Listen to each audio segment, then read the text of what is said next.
It seems like we have a hoarding situation as often as every other month. I mean, there's different levels of hoarding. Some are worse than others. I think it is a lot more common than people realize. I think a lot of times these people do not intend on this happening. They don't set out and say, I'm just going to gather as many animals as I possibly can.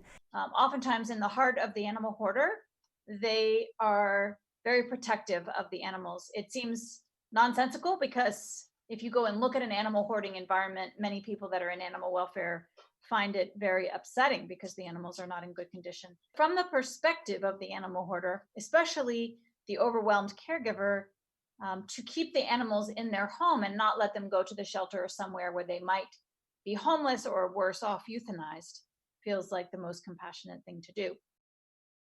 Our main concern and the only thing that we are capable of monitoring or assisting with would be the animals. So at that point, depending on the situation with the person, the local authorities would take care of that. When the situation comes and we get called out and we go to do a welfare check, the goal is not necessarily to charge that person with animal cruelty or anything, or animal neglect.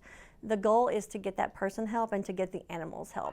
The research suggests that there's 100% recidivism for animal hoarders that do not get treatment. That oftentimes there's early childhood trauma, so there's adverse childhood experiences when they're young. What I've observed and what I've read is that you can have early childhood trauma and the life of that person trucks along pretty well. And then if there's a trauma that happens in midlife, then it triggers the hoarding behavior.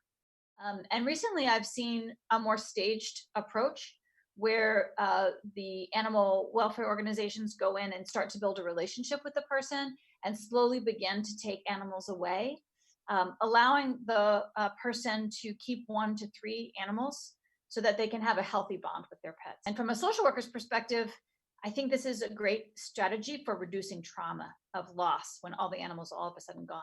And in the best case scenario, the process is one in which it's a collaborative effort between the hoarder, mental health, and law enforcement to remedy the problem. And so it's a supportive, ongoing relationship. It's not a one and done kind of thing, ideally.